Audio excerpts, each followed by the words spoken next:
They all capitalize and make money and profit out of selling us this lie that you are not enough unless you are in a relationship, or marriage is the end goal to life. It's easy to say, yeah, I'm content. I should be content. Why am I not content? And then just push away all the uncomfortable feelings that are very real and very valid.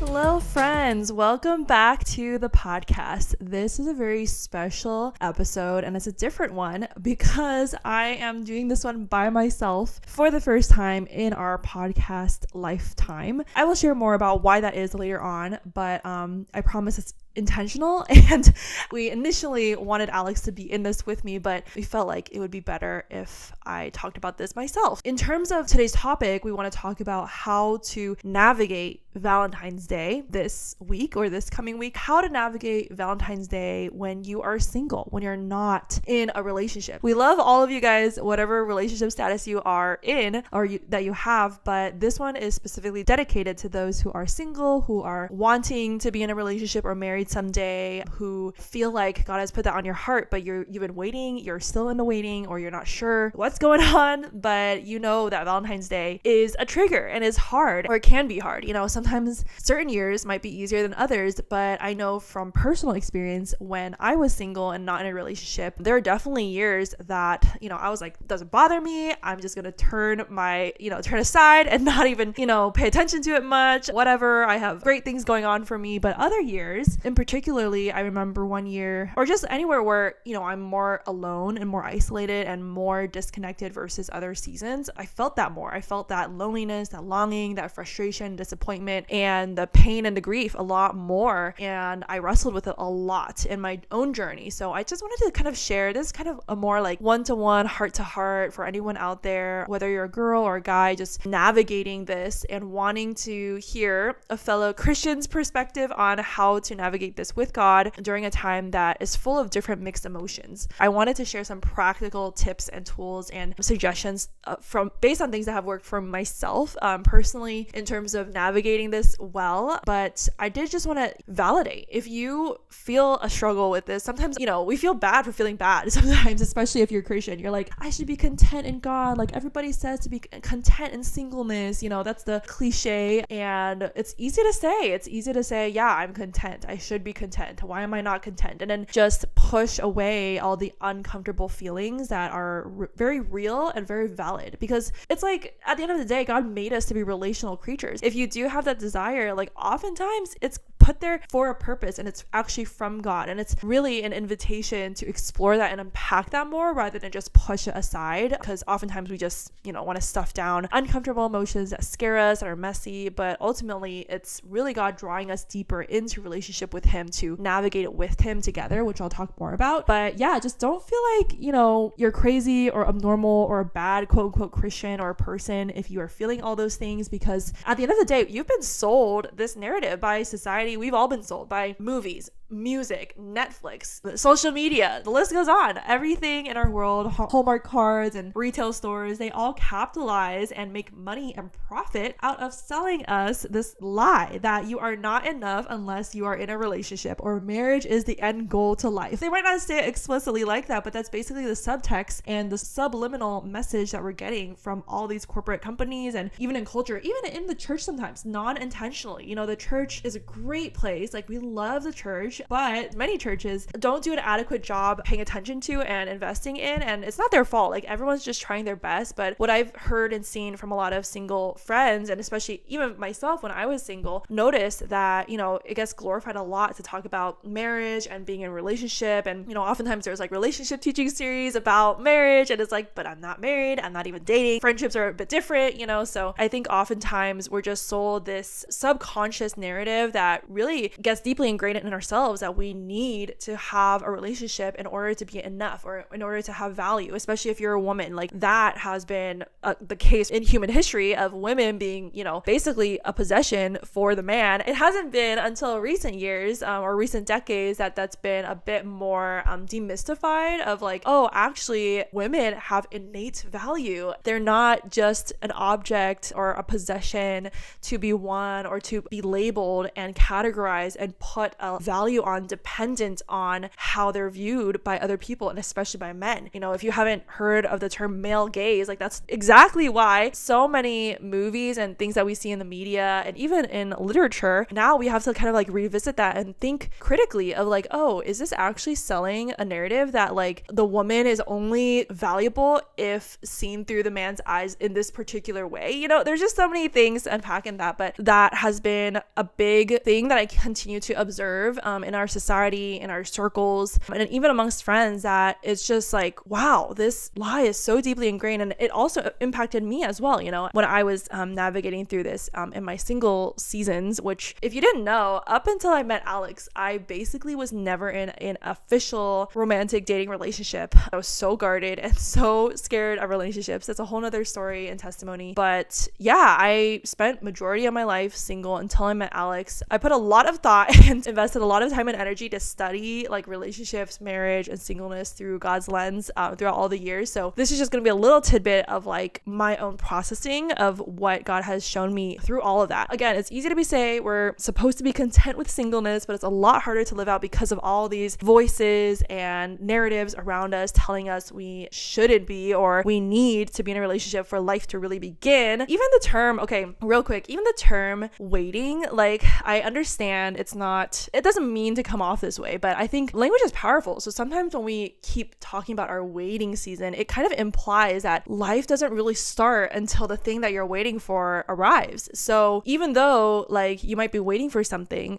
that's, totally valid, but it doesn't mean that the season that you're currently in and what you're experiencing and what God is doing in your life doesn't matter, and that he doesn't have a very specific purpose for you right now. He actually does. No matter what season you're in, no matter your circumstances, no matter, your relationship status, he has a purpose and a calling for you, and a thing that he is doing in you and through you right now. And so I think that's also something that subconsciously we might feel like, oh, but I long for that thing, so I'm not gonna let myself live my full life until that thing happens, when God is actually inviting you to live your life fully in intimacy with him at any stage of your life. Anyway, I've had so many ups and downs with this, and what I realized was even the subconscious way of thinking of like, oh, my worth needs to depend on the love of a man or a love of somebody else. When you think about it, actually that desire and that way of thinking isn't even actually in itself bad, because there's a innate longing or innate like understanding of, yeah, where does my worth come from? It has to come from something other than my made up, self-imposed self, right? Like the secular way of saying this would be like, oh, but you need like self-love, like you just love yourself from yourself. But the Christian worldview of biblical self-love is, yeah, you can learn to love yourself, but that source of love is actually God, is actually an external source, but it lives in you, because if you have God and you follow him, God lives in you, his spirit lives in you, and so you can love yourself in terms of connecting with God, who is love. Connecting with God helps you to love yourself more. So I don't want to get people confused about, oh, but self-love is like a secular concept, because I think there's actually a different way of thinking about it that's often misunderstood. And when Christians, and I used to be guilty of this too, and we just bat away self-love because we're like, oh, that's like not of God. We actually can often miss out on really caring for ourselves and caring for our souls and meeting the areas of our hearts that are longing for love and longing for God to be connected with. We can actually easily neglect that because we think self-love is bad. Therefore, I'm going to self-neglect and I'm going to be selfless. But then we end up just neglecting those areas that are actually longing, again, for a connection with God. I also wanted to list, just to give you some more encouragement if you are struggling with, I know I can be content in singleness, but I don't know, it's hard to wrap my mind around, especially when I do have a longing not to be single. I just want to say there are so many people in history who are significant world changers, who made a mark in the world, who actually were never married. The first of which we all know is Jesus. Jesus never got married, and I wouldn't be surprised if he did that to show you don't need to be married to have purpose, to do amazing miracles, to live a divine, Holy Spirit filled life. Like, you can actually be not married and have a very fulfilling, the most fulfilling life ever. Same with Apostle Paul. He writes about this.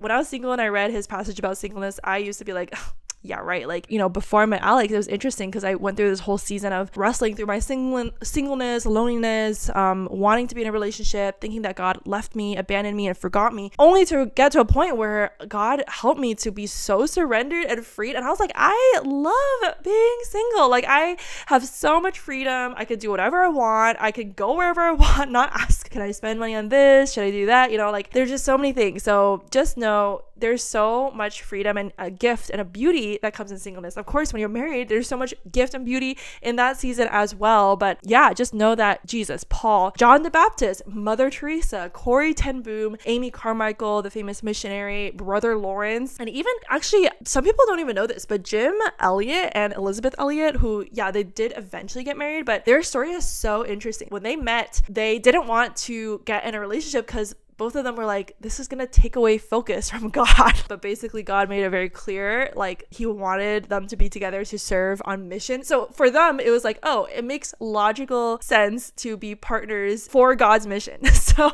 which is so beautiful. And so, like, I think that is a biblical picture actually of family and of marriage, is coming together with someone who you can be teammates and partners for God's kingdom and purposes. But I think it's just hilarious because most people think, oh, they just met and everything worked out magically. But actually they resisted getting together because they're like, this is gonna hinder my effectiveness for God's kingdom. Anyway, so even if we know, all these things and the biblical truth and this list, and there's so many more people, but this list of people who it's possible and it's very even holy and sacred in many ways of living this life fully devoted to God.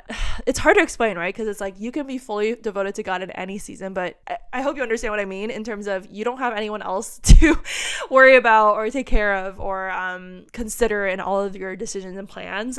Knowing all this, our hearts often still long for a life partner. Maybe you hear all of this and maybe you're like, okay, this makes a lot of sense in my head, but my heart is still longing for a life partner, for someone to do life with together, to be in a romantic relationship. And again, that desire is not bad. It's in you for a reason. If you want to listen to episode 27, we do a really in-depth episode about balancing desire and surrender, like how to have both at the same time, how to bring your desires to God and validate those desires, but at the same time surrender to God. And there's so much in that. So make sure you listen to that episode if you're curious. But I feel like that is the all-encompassing, posture that God invites us into whenever we have a longing or desire for anything, whether it's a relationship, a job, a certain, dream that hasn't come into fruition, or maybe he's given you a very strong, calling, or you've got a prophetic word that, something is going to happen, but it hasn't happened yet. And you're like, what is going on, God? Like, why aren't things going my way? And if you look at the Bible, there's so many instances where literally people got words and then, or, a calling from God, and it looked so impossible, or things went backwards, seemingly, like Joseph going into prison after getting that dream that he's going to be like the ruler. And everyone's like, what? Like, why would you say such a thing when you are like not even counted as one of us, So I think oftentimes we expect God to do things on our own human timeline, and it really is this impatience and this really human tendency to want to control and want to have immediate instant gratification that we've been trained to expect now in modern day society that really causes a lot of that frustration. And so again, what I learned, so this is kind of what I was getting to earlier, what I learned in my own journey of wrestling through all of this is it's really an invitation. Like, these thoughts and feelings and frustrations are really an invitation from God. They're not something to bat away, but to go deeper in our intimacy with God so that we understand and we learn, God, how do I bring these things to you in a healthy way? How do I process these things with you in a way that won't make me bitter, won't make me just a dead shell passing through life until I get a relationship? Like, how do I live my life with purpose and contentment? And I'm going to fight for that, even if it means the uncomfortable messiness of facing my own fears, facing my own insecurities and pain and wounds that I've been trying to cover up, And so that really is a big part of what I experience. How do I bring these things to you, God, so that I don't want to depend on a relationship to be happy. I want to be totally happy and content in you, God, because I know that's how you designed me. I know that's what your word invites me into, is to not depend or idolize anything else other than you. And so would you just help me do that? I think it's an invitation relationally that God gives us to, lean into this so that we'll look back. And I can honestly say I can look back now in those seasons when I was wrestling, when I was struggling, and realize, wow, when I was leaning into those lessons that God was teaching me, all those lessons set me up for a stronger future, a stronger marriage, a stronger understanding of myself and of God and of his love than I would have had if I hadn't gone through that process. This is exactly why James 1 tells us to rejoice in the trials, to consider it joy when you go through like hard things, because it actually produces the fruits of the Spirit that you need, that God knows you need for the future. And unless you go through the disappointments and the hardship, the trials, the ways that you're uncomfortable, God is a loving God. He's a teacher, and teachers don't just give you the answer. They actually give you exercises so that by doing the exercise, you learn things along the way. Like that's what a good teacher does, especially, if you do sports or you go to a gym, like this is exactly the same thing. Like by working out, you don't go to a gym to like not go through pain. Like you want to go through hard things so that your muscle tears and stretches so that you ultimately grow. And I think that's a good metaphor for like why I can look back and be like, oh my gosh, those things were exactly the things that God knew I needed in order to grow, in order to be strong enough to sustain the future things that he had in store for me. But if it wasn't because of that process, I wouldn't be strong enough to sustain it. I did want to just share some practical tips and suggestions for how to navigate the season, especially if you're triggered, especially if it is hard for you. I think as time passes, the older we get, the harder it becomes, because more and more of our friends are getting into relationships or engaged or married, and that is so great for them,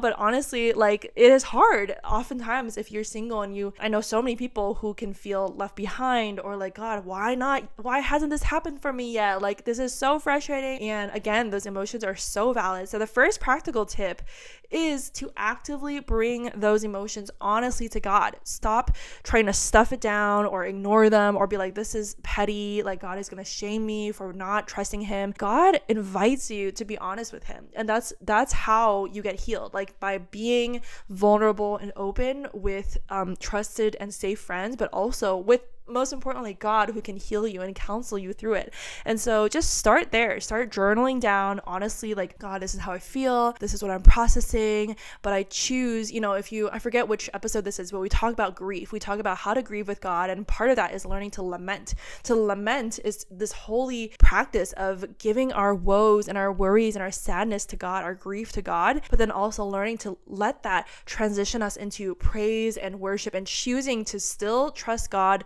despite the very real pain that we feel. It's not about like, oh, let me go down this rabbit hole and then, push away God. It's actually this spiritual practice. It sounds kind of weird because in society, it's like sadness or bad, quote unquote, bad feelings, don't go well with trusting God. But actually, when you look at the Bible, there's so much about lament and grief and processing emotion that is so holy and so God-centered. Like even Jesus wept when Lazarus died, and he could have shown like, oh, I trust God. Like I am the Son of God, therefore I know everything is going to work out. Like he knew what was going to happen, but he allowed himself as a fully human person to also feel those emotions and express those emotions as well. The second one is to know and identify your triggers and do something to manage around that. So personally, for social media, that's a big one. Like if I catch myself when I'm on social media, it is a very powerful tool in many good ways. But if I catch myself starting to get these thoughts like, oh, how come I'm not like that? Or how come I don't have that yet? Or this person is, I follow them to be inspired, but now I'm going down this mental spiral of comparison or discontentment, dissatisfaction. And especially when it comes to Valentine's Day, you already know a lot of people are going to start posting about their relationships and their spouses or significant others, and it's not a bad thing. Like they're celebrating. I know for me, I don't know if I will yet, but whenever I post things on social media, it's not to spite people. It's actually to share, like, this is such a blessing in my life. I want to share and testify to God's faithfulness, and especially to give vision vision and hope for single people who want a God-centered marriage. Like that's actually a huge part of my own journey, is being inspired and being given vision by other Christian God-centered couples and being like, that's possible, like hearing their stories, seeing their posts, even though it could be hard at times.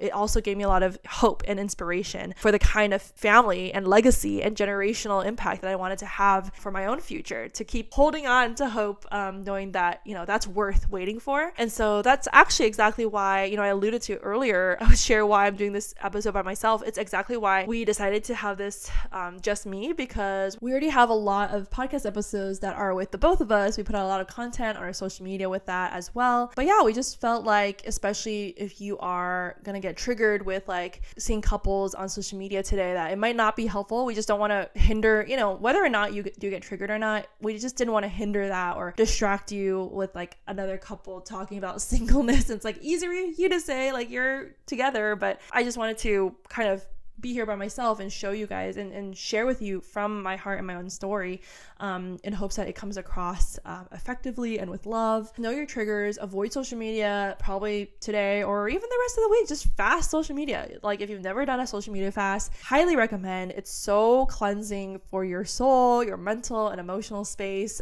because a lot of it's just you scrolling away thinking this is exciting or educational or entertaining, but then 4 hours later it's like, what did I do with my time?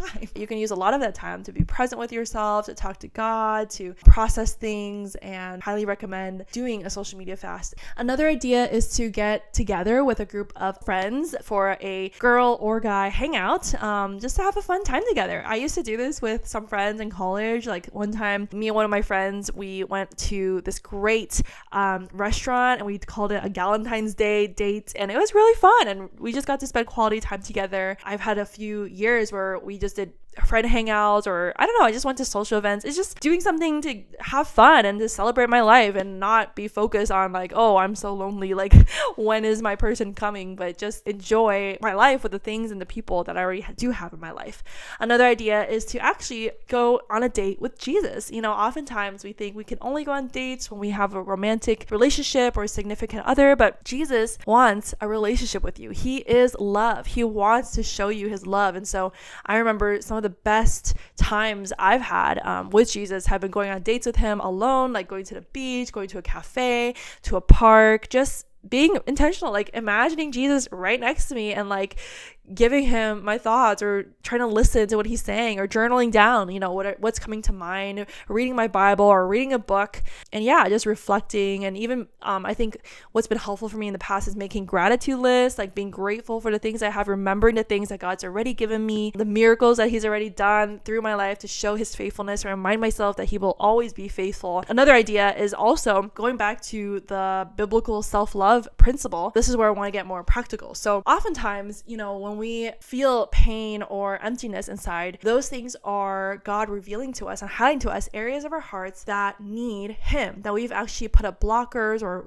maybe we haven't even intentionally done it, but it's like things that are blocking us from really receiving his love and compassion into those areas of our hearts. Really, instead of running away from it, I want to encourage you to do something to invest in your healing process. So what that looks like is you can look up a Christian counselor or coach, therapist, inner healing services, if you know of any ministries around you who do that. But be intentional in healing. Like, what are those things that are longing for healing, and how can I actually pay attention to it and care for it rather than ignore it, And another, verse that I want to remind you of is Mark 12. Jesus says the greatest commandment is to love God and love others. You shall love your neighbor as yourself. There is no other commandment greater than these. And so we have to love others as ourselves. If we don't love ourselves, how can we love others? That form of love is a self-neglected, false kind of love that's doing things out of empty, doing things to either feel validation or find fulfillment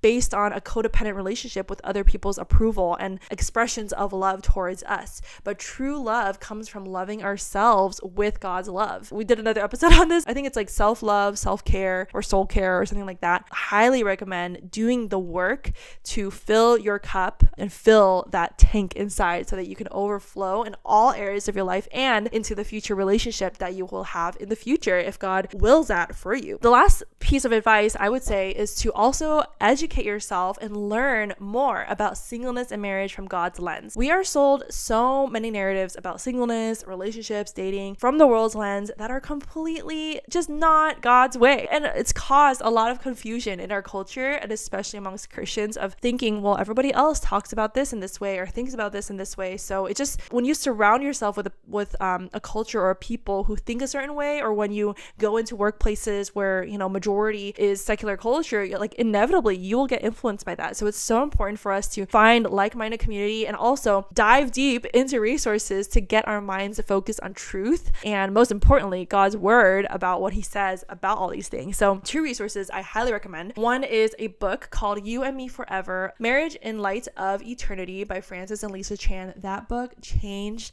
my perspective and my life. Honestly, when I was single in college, I remember listening to the audiobook on my walks to class and in between things, and it just really gave me so much encouragement and reminded me of like what I want to work on in myself to be most prepared and equipped for when God does bring me that person in the future. And the second thing is this online course called Celebrating Singleness, and it's actually created and led by one of our former guests, Christy Childers. And that episode, guys, is so powerful. She is just a fireball. So I haven't taken this course yet myself, but I know that anything that Christy touches and does, I endorse, because this girl is a force to be reckoned with. But this is an online course to really give you a healthy perspective on singleness, to find like-minded people going on this journey of wanting to be healed and whole and not dependent on relationship to find happiness. So I wish I had something like this for myself when I was struggling with it. I'll link that in the description below. Lastly, I just want to pray for you guys, because I know that there's just so much power in prayer. So yeah, wherever you're listening or watching, let me pray for you. Lord, I just thank you so much that the person on the other end of this has chosen to listen and tune into this. They could have listened or done anything else with their time, but there's a reason why you led them to this podcast, God. And I really believe that it's to encourage them and remind them of their full worth in you, God. We know that you are love. You are the answer to all of our struggles and our problems, even though our mind and the enemy wants to convince us otherwise. We know that there is nothing better than you, God, that you alone you're all we need. Whatever that person is struggling with, whatever lies that the enemy is trying to sow into their mind and their hearts, that you would unroot it with your Holy Spirit, God. Just give them conviction and power and strength to really see things through your lens and see themselves through your lens, being loved and being fully worthy and approved of and valuable, not because anyone else says they are, but because you have already deemed that they are, and nothing can change that, God. Nothing can remove that from them. So we just pray, God, that you would take those pains and those wounds and those disappointments and really draw that person closer to you through this process of lamenting and of processing with you, that you would help them heal in the areas that need healing, that you would bring your love and connect your compassion to the areas of their hearts that need that, God, that are longing for that. And most importantly, I just pray that they remember you're with them in the process, that this is not something that they need to do on their own, that they can invite you and ask you to help them and guide them and lead them to resources, help them to overcome any barriers that are hindering them from learning more and investing in their healing journey, God. And we just thank you that you know exactly what we need when we need it, and no season of our life is wasted, God. We just want to be intentional and be really purposeful stewards with everything that you've given us, including the season of life, the stage of life that we're in. And I pray that over that listener and viewer today, that you would help them to really see with clearer eyes, where are you in their life? How are you working in and through them, and to partner with you in it, so that it's just going to set them up for a brighter and more sustained future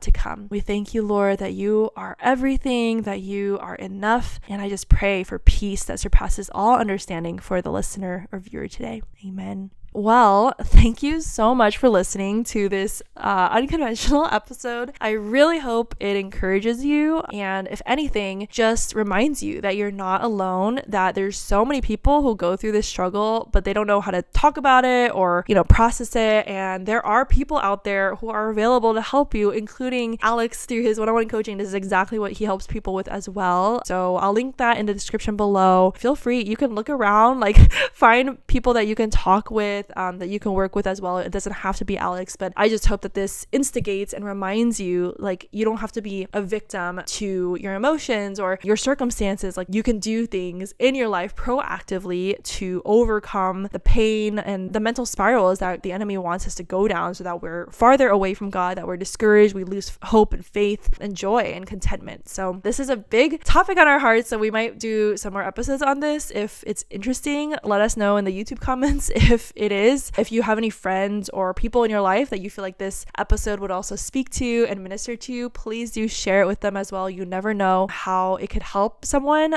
going through something similar. So we'll see you again next week. See you guys.